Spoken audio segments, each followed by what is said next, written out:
How, when, and where? कैसे, कब और कहाँ? Has anyone ever told you that they find history boring because there is too much to read and there are too many dates to remember? क्या कभी किसी ने तुम्हें बोला है कि हिस्ट्री कितनी ज़्यादा बोरिंग है क्योंकि उसमें इतना सब कुछ हमें पढ़ना पड़ता है और कितनी सारी डेट्स वगैरह याद करनी पड़ती हैं? Why are dates important in history? जो डेट्स हैं ये हिस्ट्री में इतनी ज़्यादा ज़रूरी क्यों हैं? Do you find timelines, the reigns of kings and years of important events difficult to remember? क्या तुम्हें भी बहुत ज़्यादा डिफ़िकल्टी होती है सारी जो टाइम लाइन्स हैं और जो किंग्स ने रूल्स करी हैं, जहाँ जहाँ जब उन्होंने रूल किया है और जो सारे इम्पॉर्टेंट इवेंट्स के ईयर्स हैं, मुश्किल है याद करना obviously. Is history only about years, facts, wars and battles? क्या हिस्ट्री सिर्फ ईयर्स, फैक्ट्स, वॉर्स और बैटल्स पे ही है? Let us find out answers to all these question in this chapter. आओ ये सारे आंसर्स ढूंढें हम जो हमारे क्वेश्चंस के इस चैप्टर में. Approach to history. When you look at a pair of shoes, do you ever wonder what the history of footwear is? क्या जब तुम अपने शूज़ को देखते हो, जो तुमने शूज़ पहन रखे हैं, क्या तुम्हें कभी ऐसे दिमाग में आता है कि फुटवेयर की हिस्ट्री क्या है? How did humans create the first pair of shoes? कि हम ह्यूमंस ने, हम इंसानों ने फर्स्ट पेयर ऑफ शूज़, सबसे जो फर्स्ट टाइम शूज़ कैसे बनाया उन्होंने? What kind of material was used to make them? कैसा मटेरियल यूज़ किया गया उन्हें बनाने का? How were they design? कैसे उन्होंने उसको डिज़ाइन वगैरह किया? Was there any difference in the shoes worn by the rich and poor, the royalty and the commoners? क्या कोई डिफरेंस भी था? कोई अलग शूज़ भी थे जो कि अमीर लोग पहनते थे या फिर गरीब लोग पहनते थे, या फिर जो किंग्स वगैरह हैं और जो नॉर्मल पीपल पहनते थे? What kinds of footwear were worn in battles? और कैसे फुटवेयर बैटल्स में, लड़ाइयों में पहनते थे? Is it possible to narrate the history of shoes और shoemaking by referring to a few dates? क्या ऐसा कुछ पॉसिबल है इतनी सारी स्टोरीज तुम सबको बताना कि शूज़ और शू मेकिंग कैसा बनाया गया है? No, history can not be understood only by placing a few dates chronologically. नई हिस्ट्री को हम ऐसे नहीं समझ सकते सिर्फ फ्यू डेट्स, सिर्फ कुछ ही डेट्स ऑर्डर वाइज लगाकर. Social structures evolve during a long span of time. जो कि सोशल स्ट्रक्चर्स हैं हमारे हिस्ट्री में जो भी हैं वो सारे बहुत टाइम से चलते हुए आ रहे हैं और काफ़ी इवॉल्व हो गए हैं. पॉलिटिकल सिस्टम्स चेंज ग्रेजुअली, और जो पॉलिटिकल सिस्टम्स हैं वो सारे वो भी अब बदल गए हैं. Movements form and resolutions happen over a stretch of time. Movements हुई हैं काफ़ी ज़्यादा, रेवोल्यूशंस हुई हैं काफ़ी टाइम से चलती आ रही हैं जो कि आगे इवॉल्व हुई हैं और काफ़ी ज़्यादा चेंज आया है इन सब में. So a few dates are not enough to give a complete picture of history. तो कुछ डेट्स ही नहीं हमें पूरी एक हिस्ट्री की पिक्चर बता देगी. Historians today do not follow the sticking to the date approach. जो आजकल के हिस्टोरियंस हैं, हिस्टोरियंस मतलब जो हिस्ट्री वगैरह के बारे में उनको पता है, उन्हें हिस्टोरियंस कहते हैं. आजकल वो सारे सिर्फ डेट के ऊपर ही नहीं स्टिक करते, मतलब सिर्फ डेट्स वगैरह ही नहीं कहते. They have a holistic and inclusive approach to history. Holistic मतलब एज अ होल, मतलब वो सारी चीज़ें देखते हैं, वो सिर्फ डेट्स नहीं देखते. They study how people lived, what they ate, what they wore, which sports they played and what kind of trade they carried out. वो ये सब पढ़ते हैं कि मतलब पीपल कैसे पहले रहते थे, क्या खाते थे, क्या पहनते थे, कौन सा स्पोर्ट्स कैसे खेलते थे, कैसे ट्रेड कैरी आउट करते थे, कैसे फार्मर्स कल्टीवेट करते थे. What was the status of women in the society? Women का स्टेटस क्या था सोसाइटी में? What was the structure of society? How efficient was the economic system? सब कुछ वो उसके इस सब के बारे में ऐसे ही पढ़ते हैं, सिर्फ डेट्स के बारे में नहीं पढ़ते. और हिस्ट्री सिर्फ डेट्स के बारे में नहीं है, और भी बहुत सारी चीज़ें हैं हिस्ट्री के अंदर. Some dates are considered important over others in history due to the significance of events connected with such date. कुछ डेट्स बहुत ज़्यादा इम्पॉर्टेंट है हमारी हिस्ट्री में क्योंकि उसके साथ कुछ इम्पॉर्टेंट इवेंट्स कनेक्टेड हैं कुछ डेट्स के साथ. And the point of view the person who is writing about them, और उनका पॉइंट ऑफ व्यू जो कि ये पर्सन उस डेट्स के बारे में लिख रहा है उनका. When the first east India company and the British crown were ruling India, British historians focused on glorifying British officers. जब ईस्ट इंडिया कंपनी और जो ब्रिटिश क्राउन जब वो इंडिया को रूल कर रहे थे, जो जो ब्रिटिश उनके हिस्टोरियंस थे, ब्रिटिश हिस्टोरियंस, उन्होंने सिर्फ अपने ही ब्रिटिश ऑफिसर्स के बारे में ज़्यादा बढ़ा चढ़ा के मतलब उनको ग्लोरीफाई किया था, उनके बारे में लिखा था, जैसे कि from Warren Hastings the first viceroy to Lord Mountbatten the last governor general. So history and the dates revolve around the achievements and policies of successive governor generals and viceroys.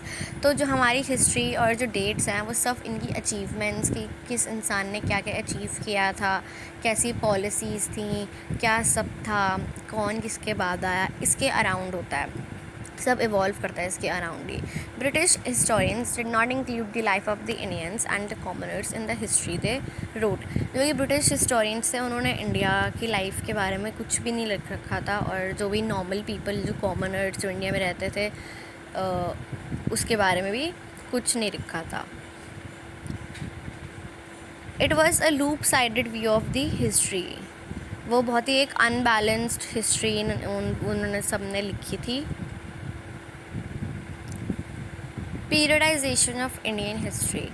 The British did noteworthy work in deciphering scripts, identifying archaeological sites, and reconstructing chronology, yet their classification of Indian history was flawed.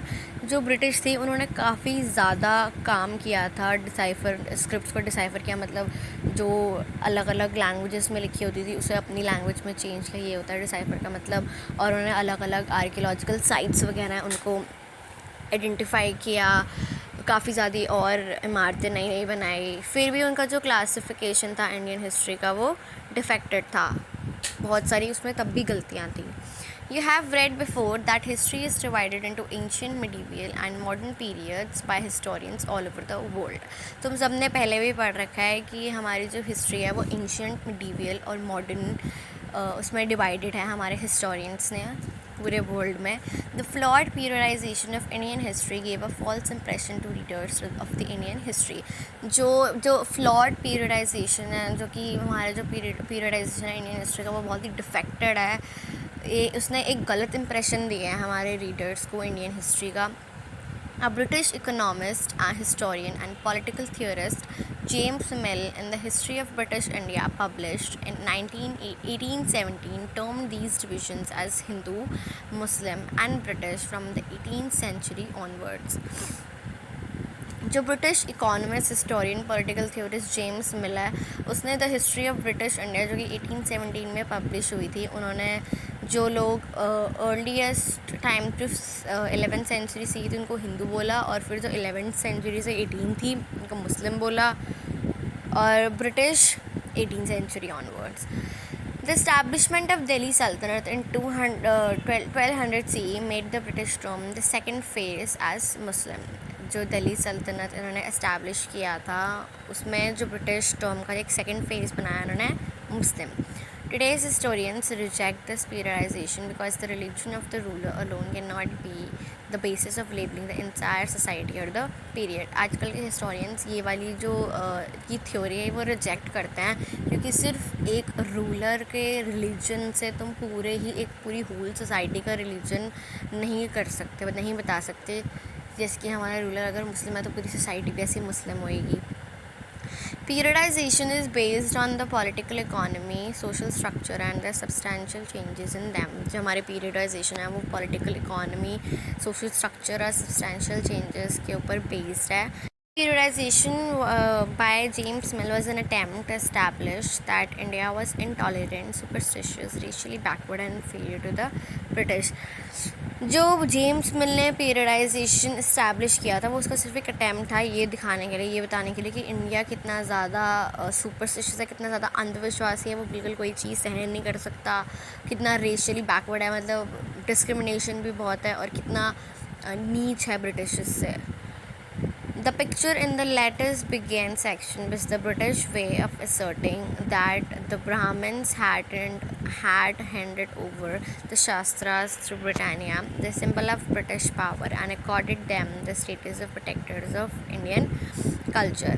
जो picture है letters begin में section में वो British was the British way of asserting, वो एक British की से एक तरीका था कि ब्राह्मण ने उनको शस्त्रास्त्र हैंड ओवर कर दिया था ब्रिटानिया में, और जो ब्रिटानिया जो कि एक सिंबल ऑफ ब्रिटिश पावर है, और उन्होंने उनको प्रोटेक्टर्स ऑफ इंडियन कल्चर का स्टेटस दिया था. Even though historians use the classification ancient, medieval, modern, now referring to the British period in India as modern, is problematic.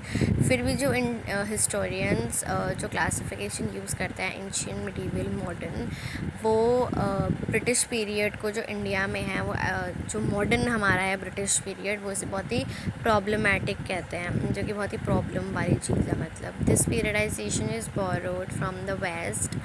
जो ये पीरियडाइजेशन है वो वेस्ट से आया है. Modernity is associated with the values such as liberty and equality, but these values were compromised under the British rule. Modernity हमारी वो सारी वो एसोसिएट है, मतलब वो साथ में है उसके वैल्यूज़ के, जैसे कि लिबर्टी और इक्वालिटी, बट जो ये सारी वैल्यूज़ हैं वो सारे ब्रिटिश रूल के अंडर आती हैं. That is why some historians refer to the period of history in India from 18th century to 1947 as colonial. इसलिए कुछ historians जो हिस्ट्री का जो पीरियड ऑफ टाइम है, मतलब जो 18th सेंचुरी से लेकर 1947 तक, वो उसे colonial बोलते हैं. Colonialism. Have you seen termites? They build colonies inside wood. Termites मतलब दीमक.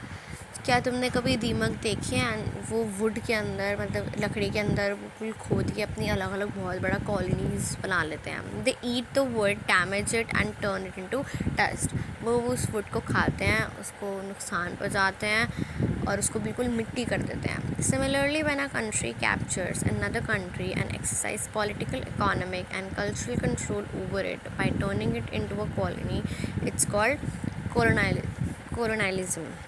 सिमिलरली वैसे ही अगर एक कंट्री एक दूसरी कंट्री को कैप्चर कर लेती है, अपने उसमें ले लेती है और उसके अंदर पॉलिटिकल, इकोनॉमिक और कल्चरल कंट्रोल एक्सरसाइज कर रही है, उसको अपने हिसाब से चला रही है और उसको एक कॉलोनी में वो टर्न कर देती है, उसे कहते हैं हम colonialism. This drains the resources of colonized country as their colonizer uses the former's resources to develop its own economy. इसकी वजह से जब वो ऐसा करते हैं तो जो रिसोर्सेज हैं, ड्रेन्स, मतलब वो सारे ख़त्म हो जाते हैं. जो कंट्री को उन्होंने उसमें अपने अंदर ले लिया होता है, क्योंकि जो जिसने उस कंट्री को अपने उसमें अंडर लिया होता है वो उसके सारे रिसोर्सेज यूज़ करता है अपनी इकोनॉमी डेवलप करने के लिए, अपना खुद का जो मेन उसका जो कंट्री है वो. The political system and culture of the colonized country are influenced and damaged in the process. जो political system और culture है उस country का जो उन्होंने capture करी होती है, वो सारा उससे influenced हो जाता है और उसी process में सब कुछ ख़राब हो जाता है, सब कुछ damaged हो जाता है. Colonialism does to the colonized country what termites do to wood. जो दीमक जो हमारी लकड़ी को करते हैं, वही सेम जो colonialism है वो colonized country को करता है. In grade 8 you will read the way the British came to India and conquered the country.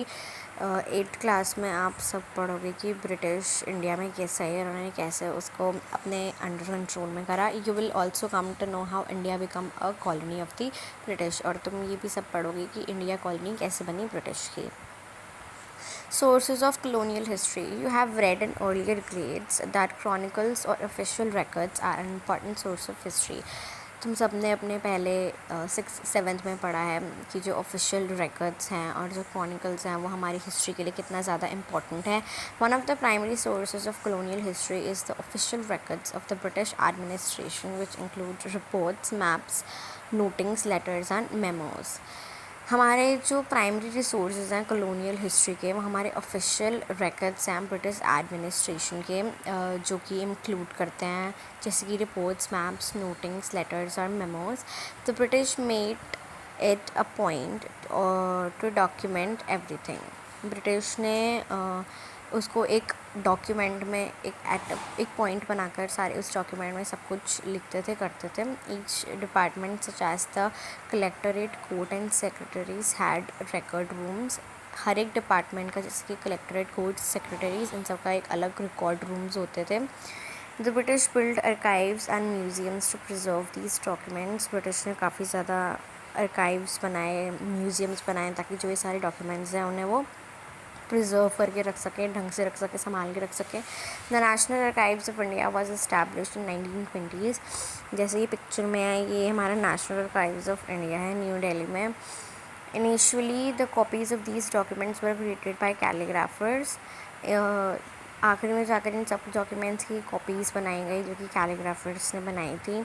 Letter they were printed, और उसके बाद उन सबको प्रिंट करवाया गया. Since these records are from the British perspective and focused on the British policies and officers, they left out the masses, the deplorable conditions and experiences. जो कि हमारे जो records हैं वो सारे ब्रिटिश के पॉइंट ऑफ व्यू से बने थे, और इन सब ने सारी ब्रिटिश की पॉलिसीज़ और ऑफिसर्स पे ज़्यादा फोकस कर रखा था. उसके इन बिटवीन में जो भी मासेस, जो भी लड़ाइयाँ और जैसे कैसे इनकी कंडीशंस थी, कैसे कैसे एक्सपीरियंस उन्होंने देखे थे, वो सारे इसके अंदर नहीं थे.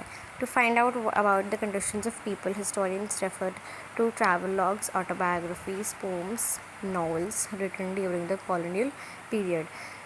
उनकी सबकी कंडीशंस देखने के लिए पीपल की हिस्टोरियंस ने ट्रैवलॉग्स, ऑटोबायोग्राफीज़, ये सारी, और पोम्स, नॉवेल्स जो कि उस कॉलोनियल पीरियड में लिखी गई थी, उनकी छानबीन करी. Surveys and British. The British wanted to understand this huge country in order to administer it properly. British समझना चाहते थे कि कैसे इतनी बड़ी कंट्री को चलाना कैसे है, ताकि वो उसे ढंग से चला सके, मतलब उसके बारे में जानना चाहते थे. तो first complete census was conducted in 1881. Census मतलब जिसके अंदर सारी इन्फॉर्मेशन सिस्टमेटिकली स्टोर हो, लिखी हो. तो जो फर्स्ट सेंसस है वो हमारा 1881 में कंडक्ट किया गया था. This was held every 10 years and it provided detail information about the number of people in different regions, their caste, religion etcetera. ये हर 10 साल में होता था, और इसके अंदर जो सारी एक डिटेल, बहुत ज़्यादा इन्फॉर्मेशन जो कि पीपल रहते थे उनके रीजन्स के बारे में, उनकी कास्ट के बारे में, उनकी रिलीजन के बारे में. Different type of surveys that were conducted were archaeological surveys. अलग अलग टाइप के सर्वेज कंडक्ट करे जाते थे, जो कि होते थे archaeological surveys, botanical surveys, zoological service, forest service, etc. Revenue service in the village helped in the collection of information on topography, soil quality, flora, fauna, cropping pattern, etc. जो revenue service होते थे village में, वो सब ये मदद करते थे कि कैसे कैसी क्वालिटी में सॉइल उग रही है हमारी, कैसा है फ्लोरा एंड फौना, कैसा क्रॉपिंग पैटर्न है, वो सब उनकी इन्फॉर्मेशन कलेक्ट होती थी. To study the history of any time period it has to be understood from different perspectives and the approach to history should be inclusive. हमें history पढ़ने के लिए किसी भी पीरियड की हमें उससे अलग अलग पॉइंट ऑफ व्यू से समझना चाहिए, और जो अप्रोच ऑफ हिस्ट्री है वो भी इंक्लूसिव होनी चाहिए. मतलब हमें सबको बताना चाहिए कि सबके पॉइंट ऑफ व्यू से पढ़ना चाहिए, और उसके अंदर कैसे कैसे लोग थे, कैसे कैसे था, सब पढ़ना चाहिए.